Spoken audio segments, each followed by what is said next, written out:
Günlərdir məhəlləmizdən dırnaqarası çay axır. Qonşular artıq su ehtiyatları agentliyinin qaynar xəttinə zəng eləməkdən beziblər. Gəlib düzəldən olmur ki, olmur.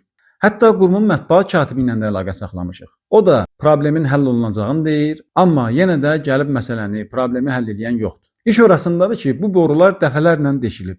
Gəlib yenə sağ olsunlar, çiv vurub gedirdilər. İndi isə heç kim baxmır. Ya beziblər, ya da baxırlar ki, elə buna bir tərəfdən çiv vururuq, buradan dağılır. Axı borunu bir dəfəlik dəyişməkdə olar.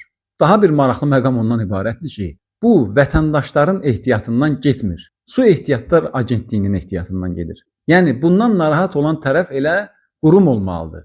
Onlar görməlidir ki, hardansa su axır, dərhal məsələni, problemi həll eləməlidirlər. Deyirlər ki, su axar, çuxurunu tapar. Bizim məhəllənin suyu axır, çuxurunu tapmır ki, tapmır. Ümid edirik ki, bu videodan sonra gəlib problemi həll edərlər. Siz də bəyənib paylaşın ki, bəlkə də qurum bu məsələni nəzarətə götürər.